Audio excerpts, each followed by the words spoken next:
दोस्तों स्टडी 91 में आप सभी का बहुत बहुत स्वागत है। दोस्तों आज आप सभी के समक्ष मैं लेकर हाजिर हूं 10 जून के सबसे महत्वपूर्ण करंट अफेयर के सवालों को। चलिए देखते हैं दोस्तों कि कौन कौन से प्रश्न हमारे लिए इंपॉर्टेंट है जो कि आज हमें यहाँ रीड करने हैं।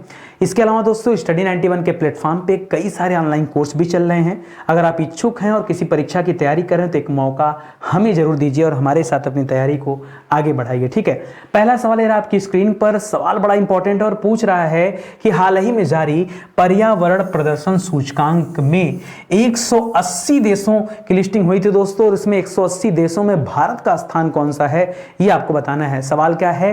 पर्यावरण प्रदर्शन सूचकांक में। ठीक है, याद रखेगा। तो यहां पर एक सवाल है दोस्तों, 117वां स्थान। एक और सूचकांक आया था पिछले साल, वो सूचकांक दोस्तों पर्यावरण सूचकांक उसे कहा जाता है। तो पर्यावरण सूचकांक जो 2021 में आया था दोस्तों, उसमें भारत का स्थान 117वां था। दोबारा दोस्तों जब इसका सूचकांक आया 2022 में तो उसमें भारत का स्थान 120वां हो गया। और 150वां की बात कर दें तो अभी प्रेस स्वतंत्रता सूचकांक जारी किया गया। कौन सा? प्रेस स्वतंत्रता सूचकांक जारी किया गया था। तो इस प्रेस स्वतंत्रता सूचकांक में भारत का स्थान 150वां था। ठीक है, ये 2022 के सूचकांक की बात कर रहा हूं, 2022। ठीक है, और 2021 की बात करें तो याद रखेगा 2022 की बात कर रहा हूं। 2021 की बात करें तो यहां पे स्थान था 142वां स्थान, और 2022 में 150वां स्थान था। ठीक है, याद रखिएगा। है आज का जो सवाल है पर्यावरण प्रदर्शन सूचकांक, इसकी बात करें तो 180 देशों में दोस्तों जो भारत का स्थान है वो 180वां स्थान है। ठीक है, एकदम अंतिम पायदान पे भारत खड़ा है। ठीक है, कहा जा रहा है कि जो CO2 का उत्सर्जन भारत कर रहा है, या जो आपने कार्बन उत्सर्जन का नाम सुना, कहा जा रहा है कि भारत अमेरिका और रूस जैसे देशों या चीन के साथ भारत की तुलना की जा रही है कि भाई उनके जैसे ये उत्सर्जन कर रहा है, और ये काफी गलत है। ठीक है, तो यहां पर देखिए 180वें पायदान पे दो देश हैं, एक तो भारत है, दूसरा दोस्तों नाइजीरिया देश है। कौन सा है? नाइजीरिया। तो हमारी तुलना देखिए कहां आ गए, हम किसके इक्वल हो चुके हैं? नाइजीरिया के बराबर हो गए हैं, जो कि आप कह सकते हैं कि एक अल्प विकसित देश है, मतलब बहुत पीछे है। ठीक है, कहां भारत विकासशील देश की श्रेणी में है और विश्व पटल पर अपना नाम रख रहा है, और आज हम यहां पर हैं 180वें पायदान पे। ये अपने आप में एक बहुत बड़ी रिपोर्ट है, इसको जरा ध्यान दीजिएगा। और मुझे उम्मीद है कि परीक्षा में इस तरह के एंटिक सवाल बनेंगे, क्योंकि किसी के भी दिमाग में बात नहीं आएगी कि नहीं पर्यावरण प्रदर्शन सूचकांक में भारत का स्थान वाकई में 180वां है। ठीक है, और यहां पे लिख भी रहा दोस्तों कि कोलंबिया विश्वविद्यालय के शोधकर्ताओं द्वारा एक विश्लेषण जो दुनिया भर में स्थिरता की स्थिति का डेटा संचालित मूल्यांकन देता है, 180 देशों में दोस्तों भारत अंतिम स्थान पर है, ऐसा यहां पर बताया गया। और नंबर 1 पर दोस्तों कौन सा स्थान है? ठीक है, अगर मैं यहां कहूं दोस्तों फर्स्ट रैंक यहां पर किसका है, तो याद रखिएगा पहला स्थान है दोस्तों डेनमार्क का। किसका है? डेनमार्क का। ठीक है, याद रखेगा डेनमार्क का स्थान पहला है। डेनमार्क की राजधानी कहां है? कोपेनहेगन।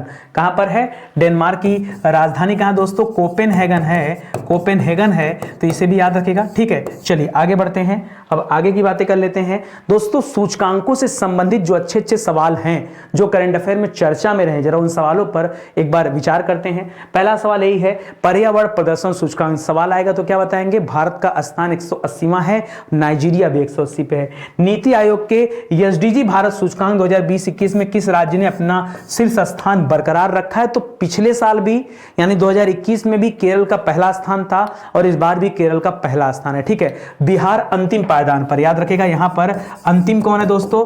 याद रखेगा अंतिम पे कौन है? तो अंतिम पे याद रखेगा दोस्तों बिहार है। ठीक है, बिहार अंतिम में है, और केरल किसमें दोस्तों? केरल फर्स्ट पर है। ठीक है, करा विश्व आर्थिक मंच वर्ल्ड इकोनॉमिक फोरम द्वारा जारी यात्रा और पर्यटन विकास सूचकांक 2021 में भारत का स्थान कौन सा है? तो यहां पर भारत का स्थान आया 54वां स्थान। ठीक है, 54 स्थान है। ठीक है, इसके अलावा भी हाल ही में एक और इंडेक्स जारी किया गया था, लोकतंत्र सूचकांक। ठीक है, तो इस लोकतंत्र सूचकांक में भारत का स्थान कौन सा है? याद रखेगा 46वां स्थान है। ठीक है, ये भी याद रखेगा। एक और इंडेक्स आया था दोस्तों, हंगर इंडेक्स। ठीक है, जिसे आप भूख सूचकांक के नाम से जानते हैं, उसमें भारत का स्थान 101वां था, ये भी याद रखेगा। ठीक है, आगे देखिए, हाल ही में राष्ट्रीय उपलब्धि सर्वेक्षण रिपोर्ट 2021 किस मंत्रालय ने जारी किया है? तो इसे जारी किया है शिक्षा मंत्रालय ने, जिस मंत्रालय के मंत्री हैं धर्मेंद्र प्रधान जी। उनके पास एक और मंत्रालय है, कौशल विकास मंत्रालय।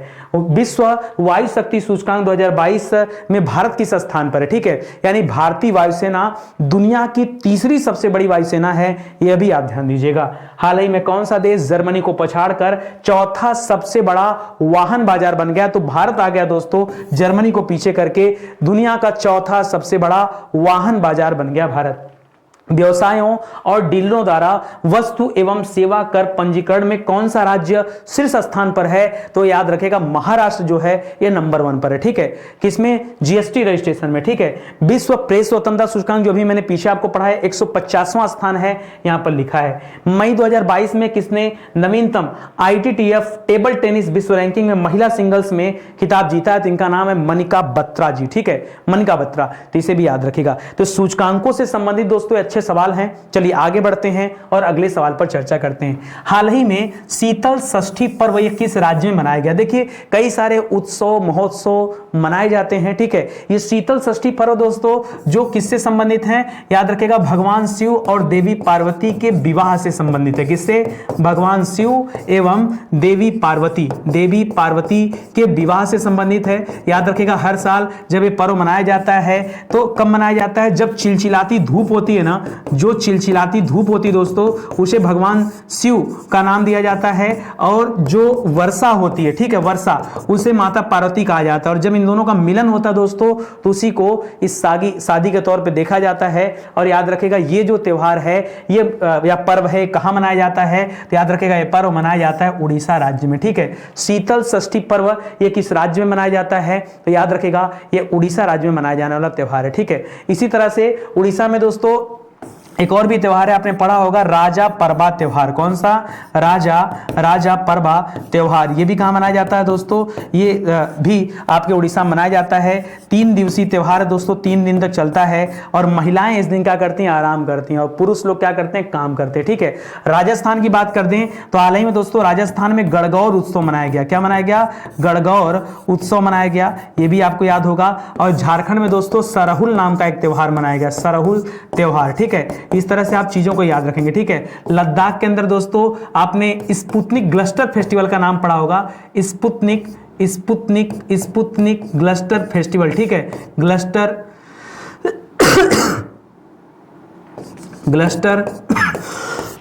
फेस्टिवल, या फिर आपने पढ़ा होगा आपने पढ़ा होगा लोसार महोत्सव के बारे में, ठीक है। तो इस तरह से बहुत सारे उत्सव महोत्सव मनाए जाते हैं, ठीक है। आपने एक और भी पढ़ा होगा, हाल ही में हम लोगों ने पढ़ा था कचाई लेमन फेस्टिवल के बारे में। किसके बारे में? कचाई लेमन फेस्टिवल के बारे में। ये दोस्तों कहाँ मनाया जाता है? ये मणिपुर का त्योहार है। कहाँ का है? ये मणिपुर का त्योहार है, ठीक है। इस तरह से आप बातों को याद रखेगा। तो फिलहाल तो जो आपका जवाब हो जाएगा ये क्या हो जाएगा? उड़ीसा हो जाएगा। और देखिए यहाँ पर भी दिया हुआ है, ठीक है, उड़ीसा राज्य। बाकी जो मैंने आपको बताया वो सारी बातें यहाँ पर। उड़ीसा के मुख्यमंत्री नवीन पटनायक जी हैं और उड़ीसा के राज्यपाल गणेशी लाल जी हैं, ठीक है। चलिए आगे बढ़ते हैं, आगे देखते हैं। कह रहा है इवेंट एंड समिट से जुड़े हुए सवाल जरा याद रखेगा। शीतल षष्ठी पर दोस्तों ये कहां मनाया गया? उड़ीसा में। Life style for the environment, life नाम के मूवमेंट पहल की शुरुआत किसने किया दोस्तों? तो मोदी जी ने स्वयं किया, ठीक है। किसके द्वारा? अखिल भारतीय आयुर्वेद महासम्मेलन के 59वें महाधिवेशन का उद्घाटन किया गया, तो हमारे राष्ट्रपति रामनाथ कोविंद जी ने यह उद्घाटन किया है। राष्ट्रीय शिक्षा मंत्रियों के सम्मेलन का आयोजन कहां पे किया गया? तो इसका आयोजन किया गया दोस्तों गुजरात राज्य में, ठीक है। और शिक्षा मंत्री कौन है? धर्मेंद्र प्रधान जी। भारत ड्रोन महोत्सव 2022 का आयोजन कहां पे किया गया? तो नई दिल्ली में किया गया। 8वीं ब्रिक्स पर्यावरण मंत्रियों की बैठक में भारत का प्रतिनिधित्व किसने किया? तो भारत के जो पर्यावरण मंत्री हैं भूपेंद्र यादव, उन्होंने प्रतिनिधित्व किया है। और ब्रिक्स का जो समिट है 2021 में ब्रिक्स समिट की अध्यक्षता भारत ने किया था। 2022 में ब्रिक्स समिट की अध्यक्षता कौन कर रहा है? चीन देश कर रहा है, उसे भी याद रखेगा। केंद्रीय मंत्री ने 19 मई 2022 को आगरा में हुनर हाट के 41वें संस्करण का आयोजन किया या उद्घाटन किया। नाम क्या है दोस्तों मंत्री जी का? याद रखेगा मुख्तार अब्बास नकवी नाम है। किस देश ने डेफ्लिक्स की मेजबानी किया है? तो ब्राजील ने दोस्तों इसकी मेजबानी किया है। हाल ही में किस देश ने इंटर सोलर यूरोप 2022 इवेंट का आयोजन किया है?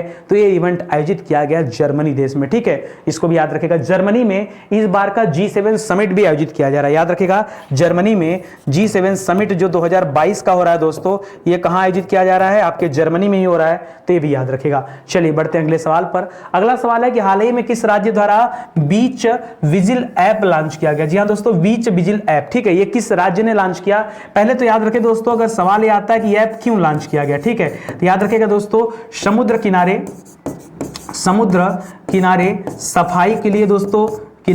सफाई के लिए दोस्तों, इस एप्लीकेशन को लॉन्च किया गया, उससे संबंधित यहां पर चीजें अपडेट की जाएंगी। इसके अलावा दोस्तों, गोवा के समुद्री तट पर जो भी अवैध कार्य होते हैं, ठीक है, कोई भी अगर अवैध कार्य होता है, इस अवैध कार्य में जैसे क्या हो सकता है दोस्तों, इस अवैध कार्य में हो सकता है जैसे वहां पे मालिश वालों ने भीड़ लगा रखी हो, या फिर वहां पर रेस्टोरेंट वगैरह कोई ऐसे हैं जहां पर कोई गलत क्रियाएं हो रही हो, या फिर यहां पर आप कह सकते हैं गंदगी जैसा कोई काम हो रहा है, ठीक है। तो इसी चीजों के लिए दोस्तों इस बीच विजिल ऐप को लॉन्च किया गया। किस राज्य में? याद रखेगा, गोवा में लॉन्च किया गया, ठीक है। गोवा के मुख्यमंत्री कौन है? तो याद रखेगा, प्रमोद सावंत जी यहाँ के मुख्यमंत्री हैं। और यहाँ के राज्यपाल कौन है दोस्तों? तो आपने क्या नाम सुना होगा? मेट्रो मैन ऑफ इंडिया का नाम सुना होगा। बताइए, भारत का मेट्रो मैन कौन है? इंजीनियर श्रीधरन जी का नाम सुना होगा, वो यहाँ के राज्यपाल है, ठीक है। तो ये एप्लीकेशन किस राज्य ने लॉन्च किया है? तो याद रखेगा, ये गोवा राज्य द्वारा लाया गया, ठीक है। हाल फिलहाल में बहुत सारे राज्य, आपको पता होगा दोस्तों, कि इस तरह के कई सारे एप्लीकेशन लाए हैं। तो मैं आपको लेकर चलता हूं टेक्नोलॉजी से जुड़े हुए सवालों पर, जहां पर आप इन एप्लीकेशन के बारे में भी पढ़ पाएंगे। जैसे बीच विजिल ऐप किसने लाया? तो याद रखेगा, गोवा ने लाया। लेकिन किस राज्य द्वारा? राज्य में अधिकारी जो भ्रष्टाचारी से लिप्त हैं, उनके लिए दोस्तों एक एप्लीकेशन लाया गया। तो आपको पता होगा, आंध्र प्रदेश सरकार, जहां के मुख्यमंत्री जगन मोहन रेड्डी जी हैं, उन्होंने शिकायत दर्ज करने के लिए अभी एक नया एप्लीकेशन लॉन्च किया, एक नया पोर्टल भी लॉन्च किया गया था दोस्तों यहां पर, जिसका नाम क्या है? 14400 पोर्टल, ये टोल फ्री नंबर भी है और इसी नाम से एप्लीकेशन भी है, ठीक है। कह हाल ही में दुनिया का सबसे तेज सुपर कंप्यूटर कौन बना? तो फ्रंटियर नाम का सुपर कंप्यूटर बना है, जिसे बनाया किसने दोस्तों? तो जर्मनी देश ने बनाया है। इसने किसे पीछे किया दोस्तों? तो याद रखेगा, इसने अभी जापान का एक सुपर कंप्यूटर था, ठीक है, जापान का एक सुपर कंप्यूटर था, नाम बताइए जल्दी से, ठीक है। फूमियो किसीदा नहीं, वो इस समय प्रधानमंत्री हैं, फूमियो किसीदा। ऐसे नहीं कुछ भी बोल दिया करिए, ठीक है, सोचा करिए, दिमाग पे जोर डालिए कि जापान के किस कंप्यूटर को, ठीक है, बताइए जापान के किस कंप्यूटर को जर्मनी के सुपर कंप्यूटर ने पीछे कर दिया, ठीक है। तो याद रखेगा, फुकुशा ऐसे करके नाम है ना, तो याद रखेगा, ठीक है। चलिए आगे बढ़ते हैं। परम अनंत नाम का एक अत्याधुनिक सुपर कंप्यूटर को अभी कहां कमीशन किया गया, मतलब कहां लगाया गया? तो आईआईटी गांधीनगर में दोस्तों इसको लगाया गया। परम अनंत इसका नाम है, ठीक है। करा हाल ही में राष्ट्रीय स्वास्थ्य प्राधिकरण ने स्वास्थ्य संबंधी रिकॉर्ड रखने के लिए कौन सा स्मार्टफोन ऐप लॉन्च किया? तो आभा नाम का एक एप्लीकेशन लॉन्च किया गया।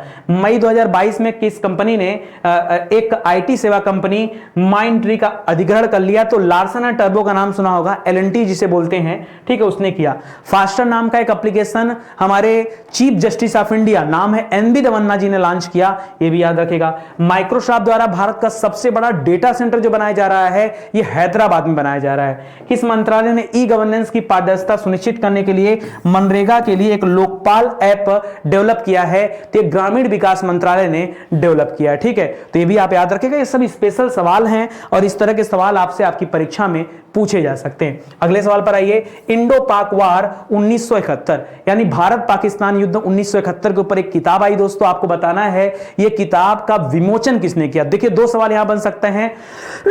अभी तो आपसे क्या पूछ रहा है दोस्तों? विमोचन पूछ रहा है आपसे। इसके लेखक के बारे में भी पूछ सकता है और ये भी पूछ सकता है कि इस किताब में किसके बारे में बताया गया। तो पहले तो विमोचन याद रखें कि इस किताब का विमोचन किसने किया? हमारे रक्षा मंत्री राजनाथ सिंह, ठीक है, हमारे रक्षा मंत्री राजनाथ सिंह जी ने इस किताब का विमोचन किया। अब दूसरा सवाल बनता है कि इस किताब के लेखक कौन है, ठीक है। तो याद रखेगा दोस्तों, इस किताब के लेखक का नाम क्या है, ठीक है, सोच समझ के जवाब दीजिए। इस किताब के लेखक का नाम क्या है? नाम है एयर मार्शल है दोस्तों, एयर मार्शल जगजीत सिंह। क्या नाम है? एयर मार्शल जगजीत, ठीक है, जगजीत सिंह। देखिए इस किताब को दो लोगों ने मिलकर लिखा है, ठीक है। पहला नाम तो एयर मार्शल जगजीत सिंह जी का है और दूसरे हैं ग्रुप कैप्टन, ठीक है, ग्रुप कैप्टन शैलेंद्र जी, ठीक है, ग्रुप कैप्टन शैलेंद्र मोहन, क्या नाम है? शैलेंद्र मोहन, ठीक है, शैलेंद्र मोहन, ठीक है, ग्रुप कैप्टन शैलेंद्र मोहन जी, ठीक है। ये दो लोग हैं दोस्तों जिन्होंने इस किताब को लिखा है, इंडो पाक वार 1971। अच्छा, अब बात आती है भारत पाकिस्तान युद्ध के बारे में दोस्तों, इस किताब में लिखा गया है। अच्छा, यहां पर आपने नाम सुना होगा पीसी लाल जी की मनुस्मृति में दोस्तों, पीसी लाल का नाम सुना है कि नहीं, पहले बताइए।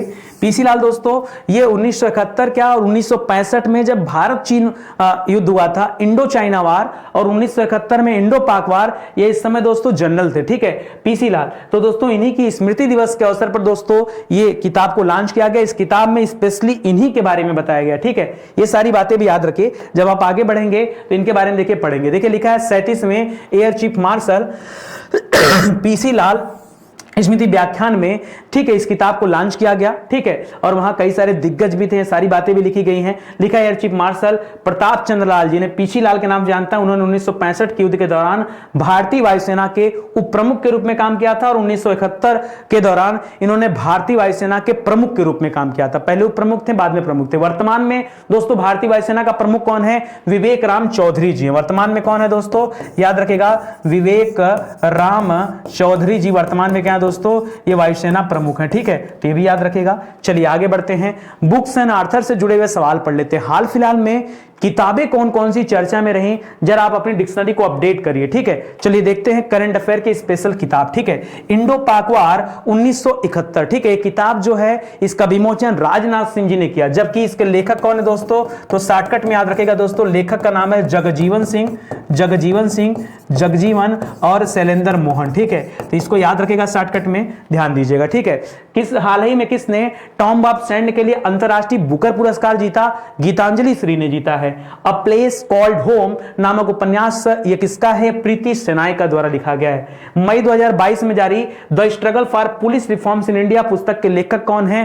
प्रकाश सिंह जी हैं। अप्रैल 2022 में किसने मराठी पुस्तक अमित शाह आणि भाजपाची वत्सल, इसका विमोचन किसने किया? तो महाराष्ट्र के पूर्व मुख्यमंत्री देवेंद्र फडणवीस जी ने किया, ठीक है।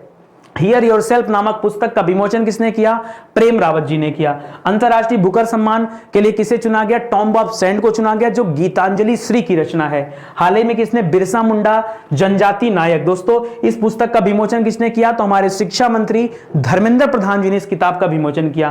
किस लेखिका ने क्वीन ऑफ फायर नामक एक नया उपन्यास लिखा है? तो यह लिखा है देविका रंगाचारी ने, और इस किताब में रानी लक्ष्मीबाई जी के बारे में बताया गया, ठीक है, तो इसे भी याद रखेगा। चलिए और आगे बढ़ते हैं। हाल ही में किस राज्य ने लोगों के बीच जीवन शैली की बीमारियों का निदान और नियंत्रण करने के लिए शैली नामक एक ऐप बनाया? ठीक है, शैली नामक ऐप दोस्तों किस राज्य सरकार ने लॉन्च किया? आप उठा के कुछ वर्षों के पेपर को देखिए तो आपके पेपर में जो पोर्टल है लॉन्च किए गए उनसे भी संबंधित सवाल आए हैं, वेबसाइट से संबंधित सवाल आए हैं, एप्लीकेशन संबंधित सवाल आए हैं, तो बहुत इंपॉर्टेंट है। यहां शैली नामक जो एप्लीकेशन है दोस्तों ना, इस एप्लीकेशन में शुगर के बारे में, कैंसर के बारे में, हाई ब्लड प्रेशर के बारे में, ठीक है, ब्लड प्रेशर के बारे में, तो इस तरह के जो अन्य बीमारियां दोस्तों इनके बारे में बहुत सारी सूचनाएं रखी गई हैं, दी गई हैं, और ये एप्लीकेशन केरल सरकार के द्वारा लॉन्च किया गया। किसके द्वारा?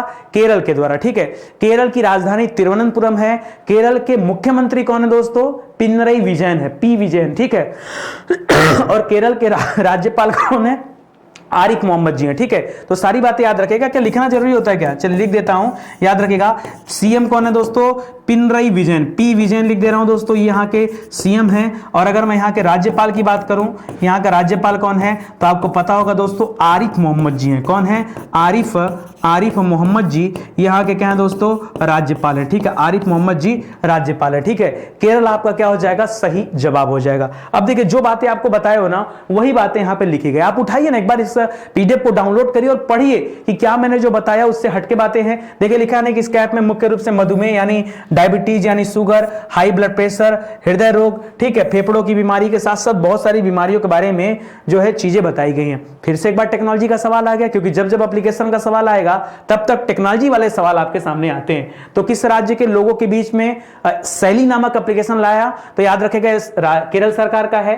बीच विजिल ऐप दोस्तों, ये याद रखेगा समुद्र तटों की साफ सफाई के लिए और वहां शांति व्यवस्था बनी रहे इसके लिए बीच विजिल ऐप आया, गोवा सरकार ने लॉन्च किया है, ठीक है। आंध्र आंध्र प्रदेश सरकार ने अधिकारियों के खिलाफ शिकायत दर्ज करने के लिए दोस्तों एक एप्लीकेशन लाए हैं। इस एप्लीकेशन का नाम ही है 14,400। ये टोल फ्री नंबर भी है 14400, याद रखेगा, टोल फ्री नंबर भी है और एप्लीकेशन भी इसी नाम से, ठीक है। तो याद रखेगा ये आंध्र प्रदेश सरकार के द्वारा लाया गया। हाल ही में दुनिया का सबसे तेज सुपर कंप्यूटर कौन बना दोस्तों? तो फ्रंटियर नाम का कंप्यूटर है जो कि जर्मनी ने बनाया है। परम अनंत नाम का एक अत्याधुनिक सुपर कंप्यूटर अभी कमीशन किया गया IIT गांधीनगर में, उसे भी याद रखेगा। राष्ट्रीय स्वास्थ्य प्राधिकरण ने स्वास्थ्य संबंधी रिकॉर्ड रखने के लिए एक एप्लीकेशन लॉन्च किया जिसका नाम है आभा। क्या नाम है? आभा नाम का एप्लीकेशन। 2022 में एक IT कंपनी ने सेवा कंपनी से माइंड ट्री का अधिग्रहण कर लिया, उसको खरीद लिया। ये कौन सी कंपनी है? लार्सन एंड टर्बो कंपनी है, LNT के नाम से इसे जानते हैं। फास्टर नाम का एप्लीकेशन दोस्तों भारत में लॉन्च किया किसने? हमारे चीफ जस्टिस ऑफ इंडिया जिनका नाम है NV रमन्ना, ठीक है, उन्होंने लॉन्च किया। माइक्रोसॉफ्ट भारत के अंदर सबसे बड़ा डेटा सेंटर बना रहा है जो कहां पे बनाया जा रहा है? तेलंगाना की राजधानी हैदराबाद में बन रहा है, ठीक है, तो उसे भी याद रखेगा। चलिए आगे बढ़ते हैं, अगला सवाल देखते हैं। अच्छा, एक बात और याद रखेगा, स्टडी 91 के प्लेटफॉर्म पे दोस्तों बहुत सारे ऑनलाइन कोर्स चल रहे हैं जिसमें हिंदी इंडिविजुअल का बैच भी है। अगले 1-2 दिनों में दोस्तों हिंदी इंडिविजुअल के 2 नए बैच एक साथ आने वाले हैं, ठीक है। इंडिविजुअल का ही 2 नया बैच आएगा, मैं आपको बताऊंगा। एक बैच ऐसा होगा जिसमें फुल कोर्स होगा और एक बैच ऐसा होगा जिसमें स्पेशल चैप्टर के साथ होंगे, वो थोड़े कम प्राइस में आपको दिया जाएगा, ठीक है। तो ये अगले 2 दिनों में आने वाले हैं, ठीक है, तो इसको भी देखिएगा जरूर से। चलिए आगे बढ़ते हैं, अगला सवाल देखते हैं। सही जोड़े का दोस्तों यहां पे मिलान करना है और आपको बताना है कि किसे किस पद पर अपॉइंट किया गया। मैं नाम लूं अगर आलोक चौधरी जी का, अभी आज का सवाल है, आलोक चौधरी जी को दोस्तों MD बनाया गया SBI का, स्टेट बैंक ऑफ इंडिया का MD इन्हें बनाया गया। इसके पहले दोस्तों SBI के MD कौन थे? इसके पहले आलोक चौधरी से पहले अश्वनी भाटिया थे। कौन थे? याद रखेगा, अश्वनी भाटिया MD थे, ठीक है। अब अश्वनी भाटिया हट चुके हैं। अश्वनी भाटिया कहां गए? अच्छा, यहां से हटे, उनको सेबी में भेज दिया गया, ठीक है। SEBI security and exchange board of India का डायरेक्टर बना दिया गया, वहां ले जाकर रख दिया गया, ठीक है। पहले SBI में थे, अब कहां चले गए? सेबी में। कुछ दिनों पहले आपने पढ़ा। और यहां पर नया कौन आ गया? आलोक चौधरी आ गए। स्वरूप कुमार साहा की बात करूं तो इनको पंजाब एंड सिंध बैंक का MD बनाया गया। कहां का? पंजाब एंड सिंध बैंक का, ठीक है। और आगे लिख रहा है दोस्तों ए मणि मेखलाई। क्या लिखा है दोस्तों? मणि मेखलाई, इनको यूनियन बैंक ऑफ इंडिया, ये लेडीज हैं दोस्तों, यूनियन बैंक ऑफ इंडिया का बनाया गया। और विजय शेखर शर्मा को पेटीएम का बनाया गया। तो एक बार मैच कराइए, क्या बनेगा दोस्तों?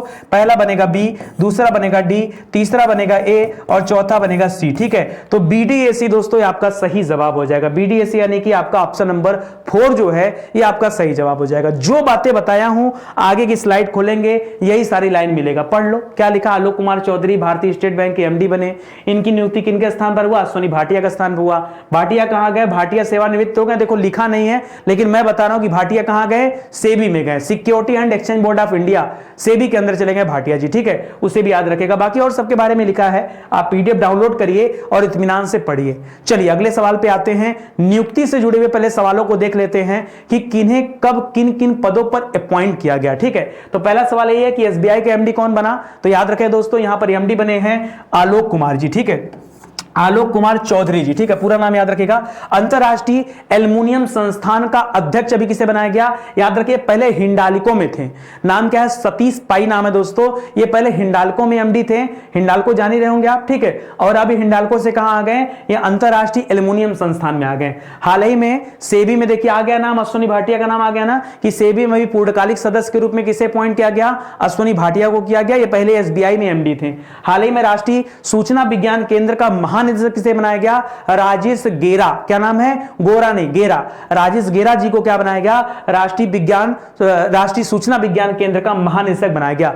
सशस्त्र सीमा बल का नया महानिदेशक किसे बनाया गया? MP कैडर से बिलोंग करते हैं, मध्य प्रदेश से बिलोंग करते हैं, 1988 में IPS ऑफिसर थे, SL थाउसेन नाम है। क्या नाम है? SL थाउसेन। SSB में बनाया गया। सशस्त्र सीमा बल को इंग्लिश में क्या बोलते हैं? SSB बोलते हैं, ठीक है। हाल ही में WTO वर्ल्ड ट्रेड ऑर्गेनाइजेशन समिति का नया अध्यक्ष किसे बनाया गया? तो याद रखेगा हुसैन शेख को, अनवर हुसैन शेख को बनाया गया, ठीक है। राष्ट्रपति रामनाथ कोविंद ने लोकपाल अध्यक्ष किसे चुना? तो याद रखेगा प्रदीप कुमार मोहंती जी को चुना। किसे? प्रदीप कुमार मोहंती, PK मोहंती शॉर्टकट में लिखा रहेगा तो याद रखेगा, ठीक है। अंतरराष्ट्रीय मुक्केबाजी संघ ने एक अलग एथलीट समिति बनाया और उसका अध्यक्ष किसे बनाया? ठीक है, तो एक अलग समिति बनाकर उसका अध्यक्ष बनाया लवलीन बोर्गोहेन को। किसे? लवलीन बोर्गोहेन को। हाल ही में किसे? 75वीं स्वास्थ्य सभा में समिति का अध्यक्ष नियुक्त किया गया तो राजेश भूषण जी को नियुक्त किया गया। इसके पहले हम लोगों ने पढ़ा राजेश गेरा के बारे में। राजेश गेरा राष्ट्रीय सूचना विज्ञान केंद्र के महानिदेशक बने हैं, जबकि राजेश भूषण ये 75वीं स्वास्थ्य सभा का अध्यक्षता किए हुए हैं। विश्व स्वास्थ्य संगठन WHO का नाम सुना होगा। WHO का महानिदेशक किसे बनाया गया? डॉक्टर टेड्रोस घेब्रेयेसस को। ठीक है, पिछले बार भी यही थे, दोबारा चुनाव हुआ, फिर से इन्हीं को चुन लिया गया। किसे? डॉक्टर टेड्रोस घेब्रेयेसस को चुना गया WHO के महानिदेशक के रूप में। ठीक है, आगे बढ़िए। हाल ही में किस राज्य ने 12 नए संरक्षण भंडार और 3 वन्य जीव अभयारण्यों को क्या दे दिया? मंजूरी दे दिया। ठीक है, 3 नए वन्य जीव अभयारण्य को दोस्तों मंजूरी किसने दिया आपको बताना है। तो पहला नाम राजस्थान का लिख रहा है दोस्तों। आप याद रखेगा राजस्थान तो इसका उत्तर फिलहाल नहीं है, लेकिन राजस्थान अभी चर्चा में आया था। ठीक है, याद रखेगा राजस्थान के अंदर चौथा याद रखेगा। ठीक है, चौथा, ठीक है, 4th नंबर का एक टाइगर रिजर्व बनाया गया। आपने सुना होगा रामगढ़ विषधारी टाइगर रिजर्व। ठीक है, रामगढ़ विषधारी टाइगर रिजर्व, जिसको लेकर के दोस्तों अभी ये चर्चा में चल रहा था। ठीक है, जो कि भारत का 52वां टाइगर रिजर्व है, 52। ठीक है, तमिलनाडु दोस्तों मत करिएगा, तमिलनाडु अभी काजू वैली वेटलैंड, आपने नाम सुना होगा काजू वैली वेटलैंड के बारे में। ठीक है, अभी काजू वैली वेटलैंड को दोस्तों शामिल किया गया। ठीक है, तो इसको याद रखेगा। ये काजू वैली वेटलैंड कहां पर है? चर्चा में चल रहा था तमिलनाडु में, ये भी इसका जवाब नहीं है। ठीक है, तीसरा दोस्तों असम में दोस्तों अभी 2 नए राष्ट्रीय उद्यान आए, 6वें नंबर का और 7वें नंबर का। ठीक है, 6वें नंबर पे कौन आया? याद रखेगा रायमोना राष्ट्रीय उद्यान। कौन सा है? रायमोना नेशनल पार्क लिख दे रहा हूं शॉर्टकट में, समझ जाएगा। ठीक है, और 7वें नंबर पे कौन आया? दिहांग पटकाई। क्या आया? दिहांग पटकाई राष्ट्रीय उद्यान। ठीक है, नेशनल पार्क। ठीक है, ये 6वें और 7वें नंबर का नेशनल पार्क था, लेकिन ये भी इसका उत्तर नहीं है। अब बचा कौन? अब आया दोस्तों महाराष्ट्र। याद रखेगा महाराष्ट्र इसका सही जवाब है, जहां पर 3 नए अभयारण्यों को भी मंजूरी दिया गया। इसके पहले भी महाराष्ट्र चर्चा में चल रहा था। आपने अंधेरी ताडोबा का नाम सुना होगा। अंधेरी तांडोबा अभयारण्य के बारे में सुना होगा। यह अभयारण्य अभी चर्चा में चल रहा था दोस्तों, और ये कहां पर स्थित है? यह भी आपके महाराष्ट्र में ही स्थित है। ठीक है, तो सारी बातों को याद रखेगा कि 12 नए संरक्षण भंडार और 3 नए वन्यजीव अभयारण्य को मंजूरी दिया गया। ठीक है, ये जो वन्यजीव अभयारण्य दोस्तों, एक तो लोनार में है, एक जलगांव में है। लोनार का नाम सुना है ना? लोनार का नाम सुना होगा आप सभी ने, नहीं सुना? ठीक है, लोनार झील का नाम सुना है, वो भी महाराष्ट्र में है। तो याद रखेगा ये लोनार वन्यजीव अभयारण्य एक है यहां पर, एक गढ़चिरौली है, और तीसरा क्या दोस्तों? जलगांव में है मुक्ताई भवानी। ठीक है, ये 3 है, तीनों का नाम आप ध्यान दीजिएगा। ठीक है, यहां पे लिखा हुआ है। बाकी और भी बहुत सारी बातें देखिए, तांडोबा अंधारी वाला भी है, चर्चा में है, तो याद रखेगा। चलिए, पर्यावरण से जो जुड़े अच्छे सवाल हैं करंट अफेयर के, एक बार उनको रिवीजन करते हैं। पहला सवाल इसी को याद रखेगा कि किस राज्य ने 12 नए संरक्षण भंडार और 3 नए वन्यजीव अभयारण्य को मंजूरी दिया है? तो वह राज्य महाराष्ट्र है। ठीक है, हाल ही में चर्चा में रहा हसदेव वन कहां स्थित है दोस्तों? तो हसदेव वन छत्तीसगढ़ में स्थित है। दोबारा यहां पर खनन का आदेश दिया गया, इसी वजह से चर्चा में आ गया। ठीक है, आगे देखिए, करा कि छत्तीसगढ़ के अंदर ही दोस्तों एक लेमरू हाथी अभयारण्य था। कौन सा? लेमरू हाथी अभयारण्य। जिस तरह की लड़ाई यहां चल रही है, उसी तरह की इशू दोस्तों यहां भी थे। ठीक है, लेमरू हाथी अभयारण्य। ठीक है, इसको भी याद रखेगा। इसका साइज कम कर दिया गया। ठीक है, मतलब मान लीजिए कोई चीज 100%, उसको घटा के 25% कर दिया गया। ठीक है, मतलब इतना छोटा कर दिया गया लेमरू हाथी अभयारण्य का साइज, ताकि वहां पे खनन किया जा सके। ठीक है, करा कि 16 मई, रामगढ़ विषधारी टाइगर रिजर्व पीछे बताया ना कि देश का 52वां टाइगर रिजर्व, राजस्थान का 4था टाइगर रिजर्व। कौन सा? रामगढ़ विषधारी टाइगर। राजस्थान में है कहां पर? राजस्थान में एक जगह है बूंदी जिला, ये बूंदी जिला में पड़ता है, उसको भी याद रखेगा। ठीक है, आगे लिख रहा है कि आर्थिक मामलों की मंत्रिमंडल समिति ने जम्मू कश्मीर के किश्तवाड़ में किस नदी पर 540 मेगावाट की क्वार जल विद्युत परियोजना को मंजूरी दिया है? तो ये चिनाब नदी पे दिया गया। चिनाब नदी का पुराना नाम जरा बताइए, इतिहास में का सवाल आता है। चिनाब का पुराना नाम अस्किनी था। क्या नाम था? चिनाब का पुराना नाम क्या था? अस्किनी। ठीक है, अस्किनी याद रखेगा। बहुत सारे बच्चों के मुंह से अचानक से निकल गया हाइडेस स्पीच। हाइडेस स्पीच मत करिएगा। हाइडेस स्पीच किसका नाम था? झेलम का नाम था। किसका? झेलम का नाम था। ठीक है, आगे लिखा भारतीय विज्ञान संस्थान इंडियन इंस्टीट्यूट ऑफ साइंस कहां पर है? बेंगलुरु में है। करा यहां के विशेषज्ञों ने क्या दावा किया कि नदी में माइक्रोप्लास्टिक है। आपने अभी हाल ही में सुना होगा सिंगापुर में दोस्तों, सिंगापुर कर रहा हूं, स्विट्जरलैंड में बर्फबारी हुआ। बर्फबारी में उस बर्फ के अंदर दोस्तों छोटे छोटे प्लास्टिक के कण मिले, और थोड़े बहुत नहीं, कई लाख टन माइक्रो प्लास्टिक देखने को मिले।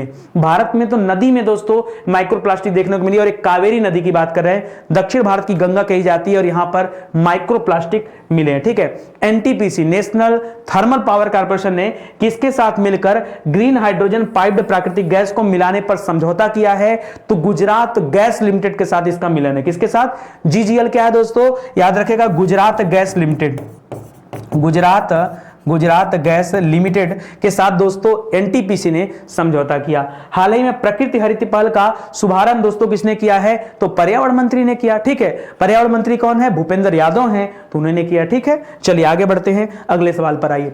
अगला लिख रहा, हाल ही में बायोटेक स्टार्टअप एक्सपो 2022 का उद्घाटन किसने किया? Biotech startup expo. ठीक है, देखिए इसी तरह का मैं आपको सवाल बताऊं। ठीक है, अभी हाल ही में दोस्तों पढ़ा होगा एक डिफेंस एक्सपो के बारे में। किसके बारे में पढ़ा होगा? डिफेंस एक्सपो के बारे में पढ़ा होगा कि डिफेंस एक्सपो का आयोजन कहां किया गया था? तो याद रखेगा 2022 फरवरी में दोस्तों इसका आयोजन किया गया था। कहां पर किया गया था दोस्तों? गुजरात में। गुजरात में कहां पर? गांधीनगर, जो कि इसकी राजधानी है। ठीक है, एक दोस्तों और पढ़ा होगा आपने वर्ल्ड एक्सपो के बारे में। ठीक है, वर्ल्ड एक्सपो के बारे में सवाल क्यों मैं बता रहा हूं, कंफ्यूज मत हो जाएगा, पता चला यहां कुछ और पूछ रहा, आप कुछ और बता दिए, ऐसी गलती आपको नहीं करना है। एक वर्ल्ड एक्सपो 2022 का आयोजन कहां किया गया था? तो आपको पता होगा दोस्तों वर्ल्ड एक्सपो का आयोजन कहां हुआ था? दुबई में हुआ। कहां हुआ? दुबई में हुआ। यह आपसे बायोटेक स्टार्टअप एक्सपो की बात कर रहा है, जिसका उद्घाटन किसने किया दोस्तों? खुद नरेंद्र मोदी जी ने किया। और कहां पर किया दोस्तों? इसका उद्घाटन किया नई दिल्ली में। ठीक है, नई दिल्ली में। नई दिल्ली में आपने प्रगति मैदान मेट्रो का नाम सुना होगा, उसी के पास में इस बायोटेक स्टार्टअप एक्सपो का उद्घाटन किया गया है। किसके द्वारा? मोदी जी के द्वारा। देखिए लिखा भी हुआ साफ साफ, ठीक है, कि नई दिल्ली के प्रगति मैदान में इसका उद्घाटन किया गया। सारी बातें याद रखें, ठीक है, क्योंकि परीक्षा के लिए डिफेंस एक्सपो भी इंपॉर्टेंट है और वर्ल्ड एक्सपो तो है ही है। ठीक है, इसमें 300 अलग अलग स्टॉल लगाए जाएंगे जो कि जैव प्रौद्योगिकी के अनुप्रयोग को प्रदर्शित करेंगे। ठीक है, चलिए योजनाओं से जुड़े हुए जो सवाल हैं एक बार हम लोग उन्हें पढ़ लेते हैं। पहला, बायोटेक स्टार्टअप एक्सपो का आयोजन कहां किया गया? खुद मोदी जी ने किया, नई दिल्ली में किया। किस राज्य के कॉलेज के छात्रों के लिए नलया थिरन कौशल कार्यक्रम शुरू किया गया? तो यह तमिलनाडु सरकार के द्वारा स्टार्ट किया गया, जहां के मुख्यमंत्री एम.के. स्टालिन जी हैं और राज्यपाल आर्यन रवि जी हैं। नाबार्ड के अध्यक्ष ने किस स्थान पर माई पैड माई राइट कार्यक्रम शुरू किया है? यह नाबार्ड के द्वारा शुरू किया गया दोस्तों, और याद रखेगा किस स्थान पर? तो लेह में शुरू किया गया, लेह लद्दाख में। ठीक है, अच्छा, नाबार्ड की स्थापना कब हुआ था? तो याद रखेगा दोस्तों 1982 में।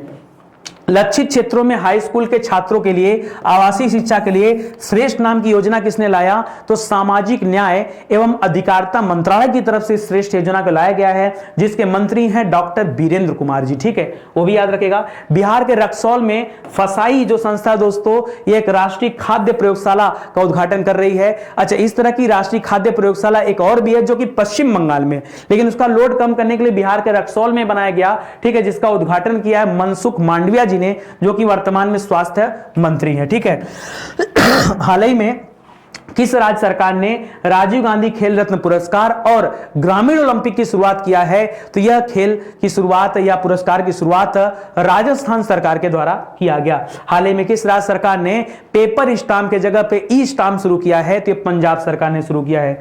जन औषधि स्टोर ने 100 करोड़ के राजस्व सीमा को पार किया है, यह भी याद रखेगा। इंदिरा गांधी शहरी रोजगार योजना, यह राजस्थान सरकार की योजना है, यह भी याद रखेगा। 800 करोड़ वाली योजना ना। आगे देखिए, हाल ही में किस राज्य सरकार ने स्वास्थ्य सेवा 2022 में ड्रोन लॉन्च करने की घोषणा किया है? तो ये उत्तराखंड सरकार ने किया। ठीक है, ये सारी बातें आप याद रखेगा। करंट अफेयर के हिसाब से ये सभी प्रश्न बहुत ही ज्यादा इंपॉर्टेंट हैं। आगे बढ़ते हैं। हाल ही में दुनिया में सबसे कठिन एकल दिवसीय खेल वनडे खेल है दोस्तों। ठीक है, एक ही सबसे बड़ी बात है कि इस खेल को एक ही दिन में पूरा करना है, और इसका नाम क्या है? Iron man triathlon. क्या है? Iron man triathlon. ये इतना डिफिकल्ट है कि इस खेल में अगर आपको पार्टिसिपेट करना है तो आपको रनिंग भी करना पड़ेगा। ठीक है, आपको स्विमिंग भी आना चाहिए। ठीक है, आपको स्विमिंग भी करना पड़ेगा, आपको साइकिलिंग भी करना पड़ेगा। ऐसे मतलब बहुत सारी चीजों को एक ही दिन में क्वालिफाई करना पड़ेगा, एक ही दिन में। आज तक कोई भारतीय ऐसा नहीं था जिसने इससे क्वालिफाई किया हो। पहली बार भारतीय रेलवे से एक व्यक्ति हैं जिनका नाम है श्रेयस जी होसूर, उन्होंने इस गेम को फाइनल किया। बहुत बड़ी बात बात है, एक दिन में हर एक गेम में अपने आप को साबित कर पाना बहुत बड़ी बात है। तो श्रेयस जी होसूर जो इंडियन रेलवे से बिलोंग करते हैं, उन्होंने दोस्तों इस गेम को जीत लिया है। अगर मैं हरनी लोगन की बात करूं दोस्तों, तो हरनी लोगन ने अभी एक स्पेलिंग बी प्रतियोगिता चल रही थी, इस स्पेलिंग बी प्रतियोगिता को जीता है दोस्तों हरनी लोगन, जो कि भारतीय मूल की हैं। रिदम मामानिया दोस्तों ये 10 वर्ष की छोटी सी बच्ची है महाराष्ट्र से, ठीक है, महाराष्ट्र के वर्ली से दोस्तों बिलोंग करती बच्ची, जिसने एवरेस्ट के बेस कैंप से अब चढ़ाई शुरू कर दिया, वहां तक पहुंच चुकी। कैंटन कूल याद रखेगा दोस्तों, ये पहले विदेशी व्यक्ति बन गए हैं जो 16 बार माउंट एवरेस्ट की चोटी को फतह कर चुके हैं, ठीक है, माउंट एवरेस्ट की चोटी को कितने बार फतह कर चुके हैं? 16 बार, एक बार दो बार नहीं, 16 बार माउंट एवरेस्ट की चोटी को फतह करने वाले पहले विदेशी व्यक्ति बन गए हैं। तो इसे भी याद रखेगा, ठीक है। तो ये सभी सवाल हैं। देखिए मैं क्या करता हूं, मैं जब क्वेश्चन बनाता हूं तो मैं ऑप्शन भी उसी अकॉर्डिंग बनाता हूं कि आपको चीजें और भी मैं बता सकूं, और मतलब कोशिश मेरी ये रहती है कि मैं कैसा ऑप्शन बनाऊं जहां पे आपको और भी नॉलेज मिले, कम से कम पीछे के करंट अफेयर रिवाइज हो जाए या कुछ और चीजें आपको पता चल जाएं, ठीक है, ऐसे बनता है, ठीक है। तो मेहनत होती है और इसीलिए तो आप लोग लाइक भी नहीं करते हैं कि नहीं। तो यहाँ पे पढ़िएगा, देखिए लिख रहा है कि इसमें तैराकी भी थी, इसमें साइकिलिंग भी था, इसमें दौड़ भी था, बहुत सारी चीजें इसमें शामिल थी। 13 घंटा 26 मिनट में दोस्तों ये सब कुछ पूरा किया गया और ये बहुत मायने रखता है, ठीक है। चलिए आगे बढ़ते हैं।